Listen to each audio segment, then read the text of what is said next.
So let's continue talking about ratios formed by the chemical formula and talking about moles.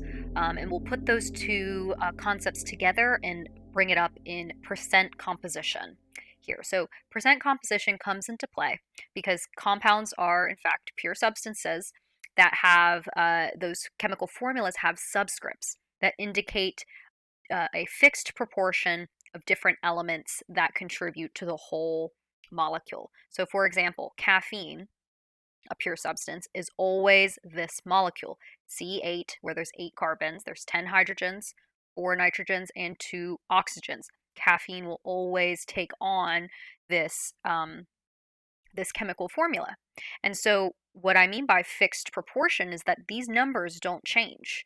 And so we can make those numbers, that proportion, you can think of it as like a fraction or a percentage contributing to the whole molecule. And so I'll give you an example, or no, let's just define or remind ourselves what percentage is, because we have talked about percentages as conversion factors before, but specifically percent composition is the percent of the total compound made up by each element. So percent composition typically of an element. So I might ask you, if you look back at caffeine here, what is the percent composition of carbon in a caffeine molecule? So the equation here that we use for percent composition is mass of the part over mass of the whole times 100%. So that's how all percentages work. It's always, part over whole. Specifically, where mass of part will be the mass contribution of the element or atom that I specify versus mass of the whole. This is the mass of the total molecule. And usually we mean molar mass, mass of total molecule. And then make it a percentage by multiplying it by 100. So if we go back to caffeine and think about percent composition, so like I said, I can ask what is the percent composition of carbon in caffeine. So remember, percent composition is the part over the whole. So specifically, percent carbon will be the mass of carbon over the total mass of the molecule times 100. So where do we get mass of carbon? Where do we get total mass of the molecule? Well, since we have the periodic table and we can determine the molar mass, so the mass of 1 mole of the substance, we can get our percent composition here. So here where we have the atomic weight here, or sorry, the molecular weight is 194.2 AMU, right? Or you can think molar mass, whatever. That's the whole. The molar mass or the atomic weight, or sorry, the molecular weight, that's the whole. That's the denominator of this expression. And then the mass of carbon, that comes from, well, how many carbon atoms are there? Well, there's 8. I know the mass of 1 carbon atom. That's 12 point, excuse me, 01 AMU. So that's our mass of carbon that's going to be up top. So, so if I write that out, there's 8 carbons times 12.01 AMU. That is equal to 96.08 AMU. So that's just the mass contribution of carbon. We're going to divide it by the total mass of the molecule, so the molecular weight, 194.2 AMU. So this is our total or the whole. And we'll just multiply it by 100. And if you get that, you get 49.47%. So this is the percent composition by mass of carbon in a caffeine molecule. So you see here that I worked in AMU, but you could work it out in grams per mole.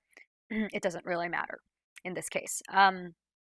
So we have 49.47% carbon. I should probably specify that. Percent carbon. So you can do this also, you can figure out the percent composition of hydrogen, nitrogen, and oxygen.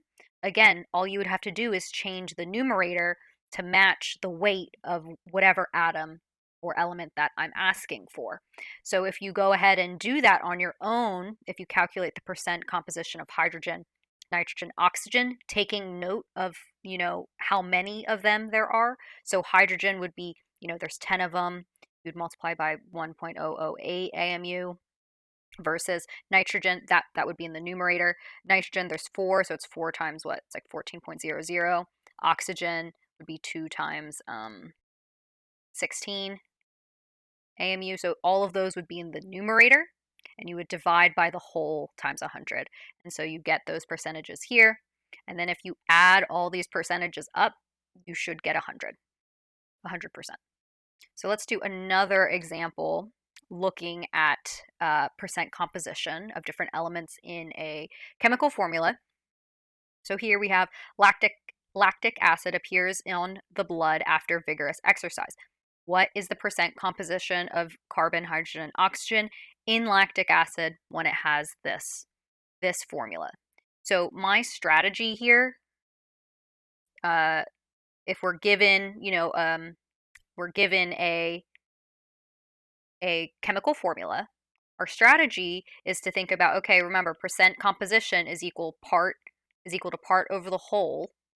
We need to know the whole for all of these percent compositions. This whole is the molar mass. So my first step is find the molar mass of lactic acid. So that's the first thing that I'm going to do. And then afterwards, I'll just separate, I'll attack carbon first and just calculate that percent composition, then hydrogen, then oxygen. So the molar mass of the whole lactic acid will be, so I'll just do this in AMU. So there's 3 carbons. Carbon is 12.01 AMU, or you could do it grams per mole, not a big deal. There are 6 hydrogens times 1.008 AMU, 3 oxygens, 16.00. And then if you add that up, you get 90.078 AMU is our molecular weight for lactic acid. So that this is our whole. So we need to find the percent composition of carbon, hydrogen, and oxygen. So I'm going to do all of those separately. I'm just going to move this over here. So we'll do all of those separately. So let's do, so the next step is then, what's it, percent composition of carbon. So we're going to start with carbon first. So for carbon, we have to look at the chemical formula here. There's 3 carbons. There's 3 carbons. And so you see that that carbon weighs 12.01 AMU. All right, and so that equals 36.03 AMU. So that's the contribution from carbon. That's the weight of 3 carbon atoms. So divided by the whole molecular weight of the whole chemical formula times 100. That equals 39.98%. You can do the same thing for the hydrogen. Say carbon. So how many hydrogens are there? 6 hydrogens. So times 1.008 AMU. So that is equal to 6.048 AMU over our whole 90.78 AMU, and that, times 100. And that is equal to 6.714% hydrogen. And then our last element here is our percent composition of oxygen. There are 3 oxygens times the atomic weight, which is 16. So that equals 36.00 over our whole times 100. And so that equals 53.29%, and that's oxygen. So those are our percent compositions of carbon, hydrogen, and oxygen. So again, our strategy was first find the molar mass or the molecular weight of just the whole molecule from the molecular formula. Then you get percent carbon or percent composition of carbon by just doing the total mass of carbon over the molecular weight that you got of the whole molecule. And then you repeat the same thing for hydrogen and oxygen. So again, mass of carbon comes from the mass of one carbon atom, but you have to take into account the subscripts. And again, if this was asked on an examination or something or a homework assignment and you wanted to check your work, then you could go ahead and just add all of these percentages up. And since we did the percent composition of all of the elements in the compound, all of these contributions should add up to 100. So I just showed you an example where we went from a chemical formula and went to a percent composition. Well, what if I ask you the question in reverse? I give you a percent composition and you have to get molecular formula. Well, you're actually going to do that in lab, in your third in-person lab. I think it might be called Lab 5, maybe Lab 6, I'm not sure, but it's the third in-person lab after cations and anions. So essentially, you can take a percent composition and determine a molecular formula. And the way we do it is by using a mass ratio. And as long as we know what components are how much each component is part of a chemical formula, then we can use our mole ratios to get to the ratio of a molecular formula. I think it's better just to kind of show how to do that, but first, before we get into that, I need to describe to you a different kind of chemical formula, and this is what's called an empirical formula. So I'll just write that definition here. So an empirical formula is the simplest whole number ratio that exists between atoms in a compound. So in lab, we will determine an empirical formula. You determine empirical formulas experimentally, where you find the smallest whole number ratio of atoms. So what I mean by that, by smallest whole number ratio, is we take all the number subscripts and divide those subscript numbers by the largest common multiple of all of them. So if I had a compound like this, like C2H4 or something, so the numbers 2 and 4 can both be divided by 2 and still be a integer value. So I could divide everything by 2 and I could get C1H2, where C2H4, this is our molecular formula,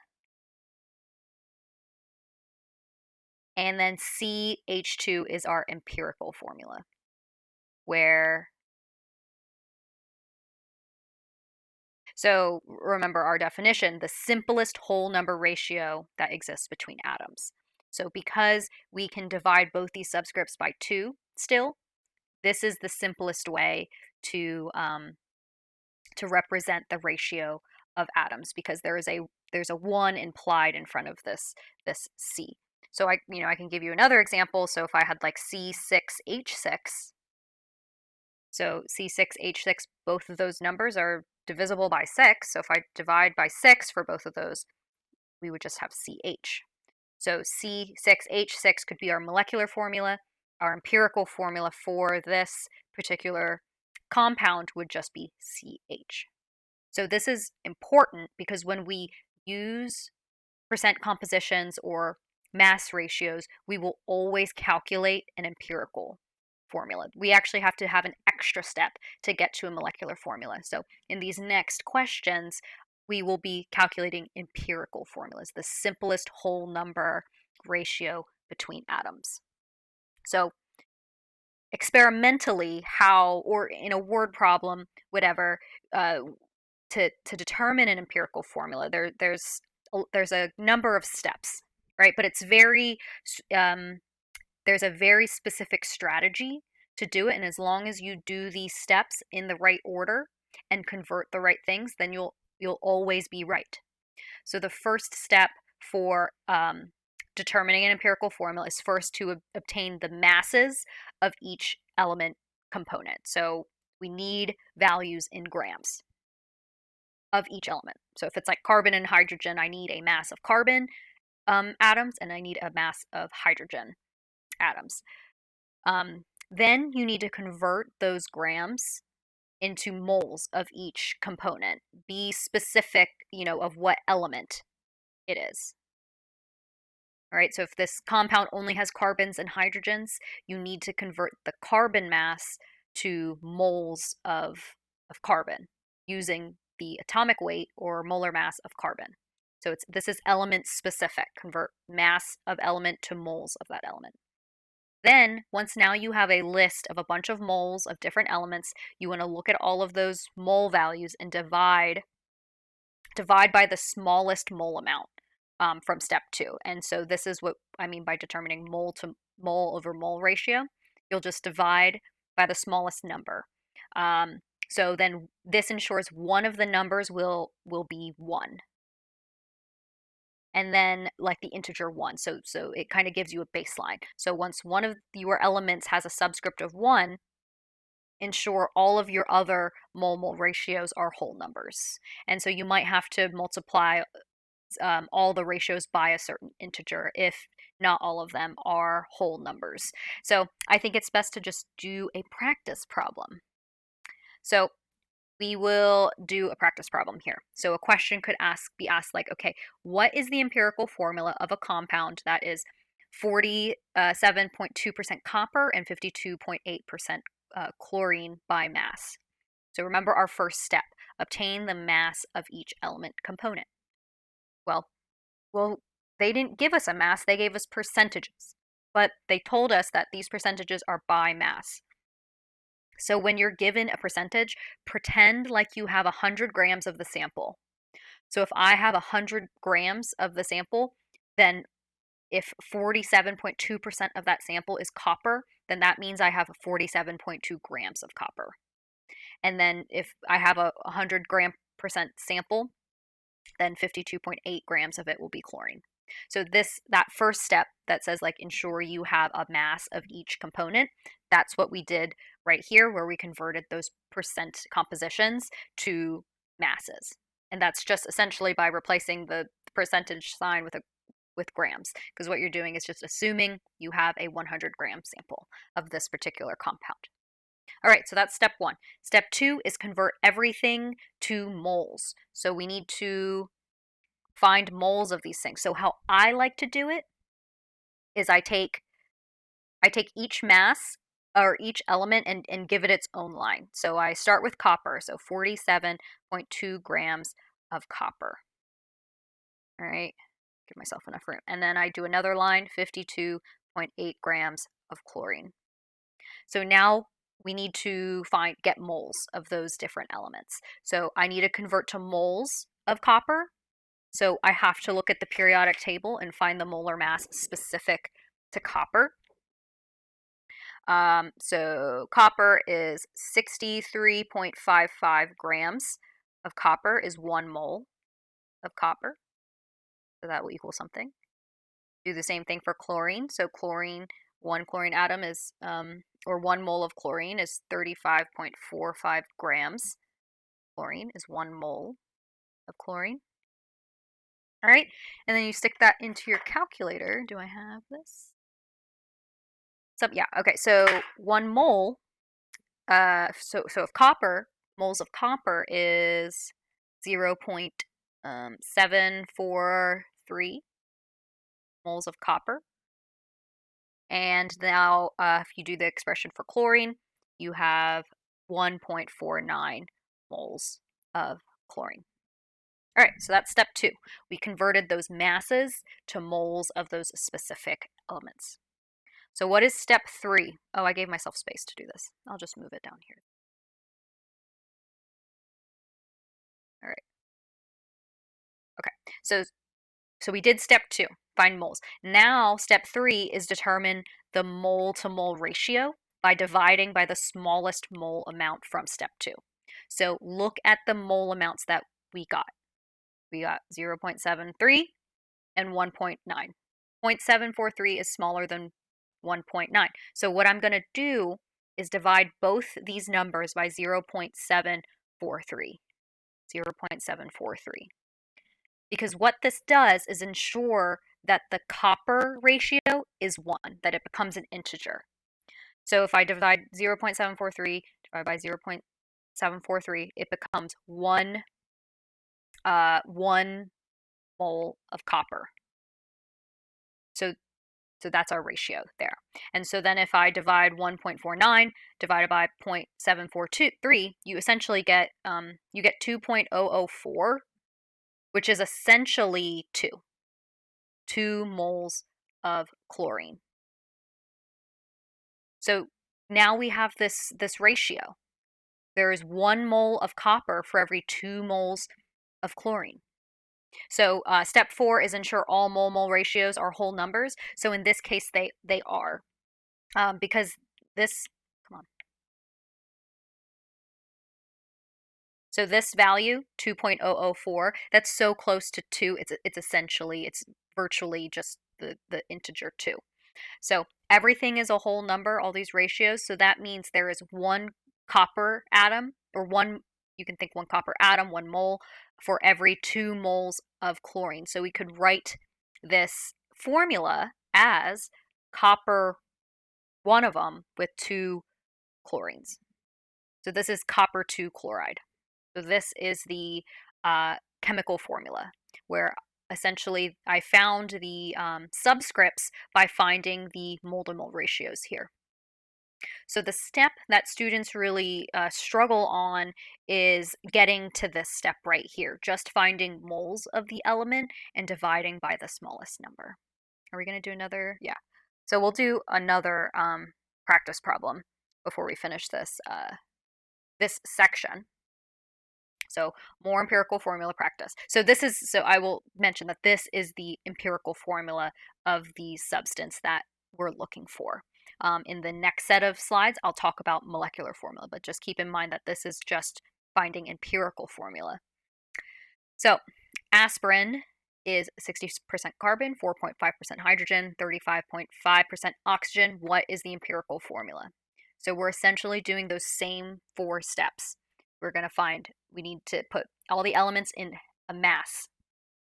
Then we need to find the moles, number of moles of each element. Then divide by the smallest number of moles. Then ensure whole number ratio. So I'm going to do the same thing as I did before. We have percentages here. 60% carbon, 4.5% hydrogen, 35.5% oxygen. All those numbers add up to 100%. So instead of thinking 100%, I'm going to think, okay, I have a 100-gram sample of aspirin. So if it's a 100-gram sample, that means I have 60.0 grams of carbon. I also have 4.5 grams of hydrogen. And then I also have 35.5 grams of oxygen. So that's how I start off. Now I'm going to convert all of those masses to moles of each of the respective elements. So go to the periodic table, get those molar masses. Carbon is 12.01 grams of carbon. It's 1 mole of carbon. Hydrogen is 1.008 grams over 1 mole of hydrogen. So also note how I'm setting up my dimensional analysis. So grams from the molar mass cancels. And then finally, grams of oxygen, 16.00 grams of oxygen, 1 mole oxygen. So if I stick that into my calculator, I get there is 4.995. Usually when I do this, You don't have to really think about sig figs because we're trying to get a whole number ratio at the end, so infinite sig figs. But in this step, I always try to keep a good number of them, because we're going to end up dividing by one of those numbers. So don't truncate your sig figs in this step, or your next number ratio thing might be off. Okay, so anyway, so I put a good number of sig figs there. So I have 4.995 moles of carbon. If I do the hydrogen one, it's 2 point, oh no, it is 4.464 moles of hydrogen. And then I have 2.218 moles of oxygen. Awesome. All right, so I just convert all the grams of elements to moles. So that's step 2, converting to moles of each element. Now step 3 is to find the mole to mole ratio by dividing by the smallest mole number. So here, our smallest mole number is 2.2. So I'm going to divide all these numbers by 2.218. So divided by 2.218, divided by 2.218, divided by 2.218. All right. So doing that ensures that oxygen will have a ratio of 1. So that 2.218 divided by 2.218 is 1 mole of oxygen. So for hydrogen, if you do this math, it ends up being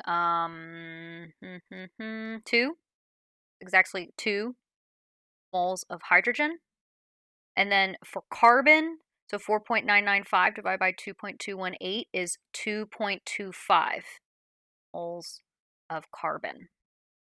All right, so in this example, it's a little different than the previous example, because remember I said up here, you like 2.004, that's close enough to 2. But here, this is, 2.25. We can't round this down to just 2 moles. But what we can do to get all integers, so we can make a chemical, an empirical formula with all whole numbers, is just multiply all of these numbers by 4. That will get rid of the of the 0.25. If we multiply everything by 4, it'll get rid of that. So then the new ratio will be, okay, 4 times that. So 9, yeah. So it'll be 9 carbons, or 9 moles of carbon, 8 moles of hydrogen, and then 4 moles of oxygen. So I multiplied all of this by 4 to get rid of that 0.25. So that's the simplest whole number ratio that we can have. So our empirical formula will be C9H8O4.